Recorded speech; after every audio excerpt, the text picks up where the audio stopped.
Oi pessoal, tudo bem? Meu nome é Rafaela Romano, eu sou editora-chefe do Cointelegraph e eu vim contar um pouquinho para vocês sobre os acontecimentos que mais marcaram o setor de criptomoedas durante a semana. Começando um pouquinho com o cenário macro, né? A gente teve o otimismo tomando conta de Wall Street, que conseguiu atingir novas máximas, né? Enquanto isso, a gente teve um processo de agravamento do nervosismo no setor de criptomoedas com o Bitcoin, né?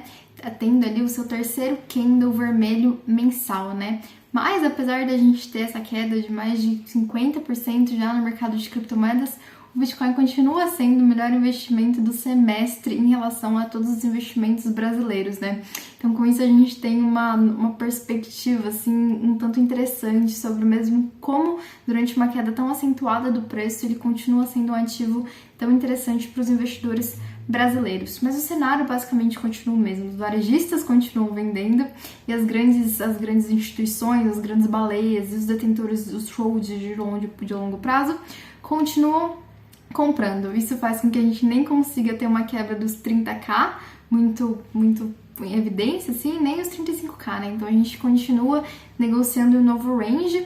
Antes a gente estava ali conseguindo chegar nos 40 e sempre descendo também. Agora os 35 mil dólares parece ser uma nova resistência ali no preço do Bitcoin e ele não está conseguindo superar essa nova resistência, né? Eu acho que é interessante salientar que, diferente de outros momentos em que a gente analisa o Bitcoin, a gente está passando por um momento, uma conjuntura macroeconômica muito específica, com grande liquidez do dólar, né? E talvez uma pequena aversão ao risco em relação ao Wall Street, né? As empresas de tecnologia, elas estão passando por um momento parecido com o Bitcoin, porque já foram ações que subiram muito nos últimos meses, né? Os investidores de Wall Street estão um tanto cautelosos quanto esses investimentos de risco, né? Mas, na minha opinião, na minha perspectiva, né, um dólar fraco sempre vai ser interessante para o Bitcoin, então a gente deve ter uns novos movimentos interessantes. Seja o que for, Bitcoin é um ativo selvagem, digamos assim, com uma grande volatilidade, então ele não deve conseguir manter por muito tempo ainda esse range, né? E se a gente vai se a gente está vivendo um processo de acumulação para novas altas, ou se a gente vai ver uma nova capitulação, né, com movimentos expressivos de baixa e de alta na sequência, não dá para saber. A gente precisa esperar e aguardar os próximos passos do mercado, né? Falando um pouquinho sobre o Ether agora, a gente teve as instituições vendendo, a maior venda de Ether que a gente teve nos últimos tempos, né? Foram mais de 50 milhões de Ethers que foram vendidos.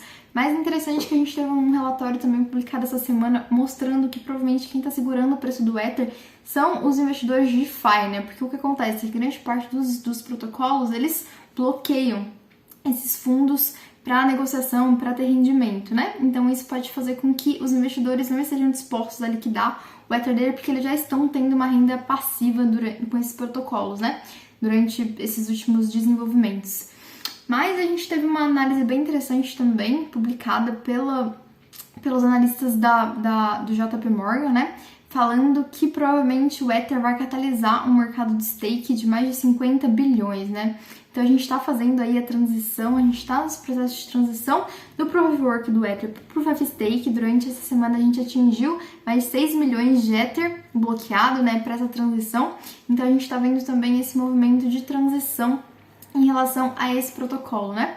Mas é interessante que todas as semanas, assim, nas criptomoedas, a gente costuma ter algumas micro tendências durante a semana, né? Eu acho que essa semana a gente teve duas. Uma delas foi em relação às regulamentações, principalmente relacionadas à Binance, e a segunda foi em relação ao deslocamento dos mineradores e de novos fundings, de novos fundos, né? Que eles conseguiram, de novas capitalizações que esses investidores conseguiram para aumentar a capacidade, o hash rate deles nos Estados Unidos principalmente, né? Falando um pouquinho sobre a questão da proibição dos institucionais, né?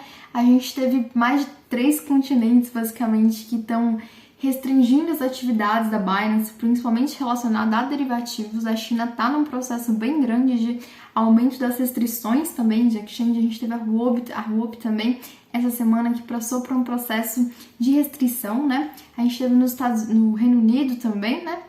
Mas é interessante fazer uma distinção, né? A Binance está sendo proibida de negociar derivativos nesses lugares, não necessariamente toda operação de compra e venda e negociação de Bitcoin especificamente, né? Falando um pouquinho mais sobre o Reino Unido, a gente teve um desdobramento Seria engraçado se não fosse trágico, né? Mas a gente teve o Craig, o Bitcoin.com, né? Ele tinha sido processado pelo Craig Wright por conta deles hospedarem o white paper do Bitcoin. E o Cobra, que é o responsável pelo site hoje em dia, ele não quis se defender porque ele achou ridículo, digamos assim. E como ele não se defendeu, o Craig ganhou, né? Digamos assim, ele ganhou o processo porque o cara não foi lá se defender. E aí, enfim, tem que pagar uma multa. E aí o que aconteceu? Teve um desdobramento bem intrigante, assim, que agora as pessoas que estão no Reino Unido não podem mais baixar o software do Bitcoin no país. Porque dentro da blockchain do Bitcoin tem o white paper, né? Então, como ele não pode distribuir de nenhum jeito mais o white paper, o Bitcoin.org parou de disponibilizar para os residentes do Reino Unido a blockchain do Bitcoin, né? Então, assim, a gente vai ter novos desdobramentos dessa atuação, mas é realmente bem insana ver o que está acontecendo, né? A gente teve novos pronunciamentos também relacionados a El Salvador. A gente teve o presidente de El Salvador anunciando que os residentes vão poder utilizar qualquer carteira para fazer as negociações do país, né? Mas que eles não vão poder converter os $30 que eles vão receber do governo para dólares, né? O governo falou que eles não estão distribuindo dinheiro de graça, eles estão fazendo esse processo de adoção do Bitcoin. Então, eles não vai permitir a conversão nesse primeiro momento. Ele não deu muitas declarações sobre isso, mas basicamente é isso. A gente teve alguns anúncios institucionais bem positivos também, né? A gente teve o fundo do George Soros, que está negociando criptomoedas, né? A gente teve também o bilionário mexicano, o Ricardo Salles, né? Salinas, desculpa, Ricardo Salinas, anunciando que ele quer ser o primeiro banco do México a lidar com as criptomoedas. E a gente teve também, com alguns documentos da SEC, a gente conseguiu ver que o Morgan Stanley está investindo em Bitcoin através do trust da Grayscale, né? Então a gente tem também uma continuação desse processo de envolvimento dos institucionais em relação às criptomoedas, né? Falando um pouquinho sobre o que eu tinha falado antes, né, sobre a questão da mineração, a gente teve várias empresas que são relacionadas à mineração anunciando, né, que elas estão expandindo a capacidade delas de atuação. A gente teve a Hut 8, a gente teve a Argo, a gente teve a Blockwave, a gente teve a Granite, não sei exatamente como é que fala, anunciando que estão fazendo esse processo de expansão das atividades de mineração deles em vários lugares, né? Um ponto bem interessante é que a gente teve a BTC.com anunciando que estava migrando para o Cazaquistão a semana passada, né? E essa semana a gente teve o Cazaquistão anunciando novas taxas para atividade de mineração no país, né? Então talvez essa seja uma coisa que a gente vai ver no futuro, né? Que é esse processo em que os mineradores se alocam em determinada região e a partir desse momento em que eles alocam para essa determinada região, o país coloca alguns novos impostos e sanções para esses países, né? Falando um pouquinho sobre o Brasil, o anúncio mais importante da semana foi em relação ao SoftBank, né? Que agora é detentor de 10% do mercado Bitcoin, fez com que o valuation do mercado Bitcoin passasse, né? Chegasse ali os 2 bilhões. Agora o mercado Bitcoin é o primeiro unicórnio cripto da América Latina, né? Então realmente colocou em outro patamar, digamos assim, a atuação da exchange. A gente teve também o anúncio, né, do agronegócio brasileiro que quer conseguir, a partir de um token voltado especificamente para esse setor, a emissão, né, de mais de 1 bilhão de tokens voltados para o agronegócio no Brasil.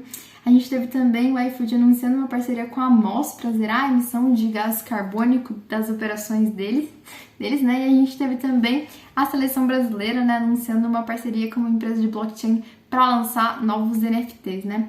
Então, basicamente, o que a gente está vivendo agora é um momento de grande tensão, que está principalmente relacionado a esse processo de migração dos mineradores, da questão da liquidez dos Estados Unidos e dos investidores fugindo de ativos de risco.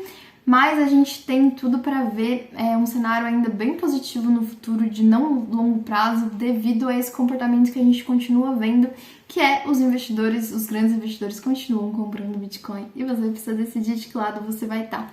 Basicamente é isso, gente. Eu vejo vocês na próxima semana. Beijos!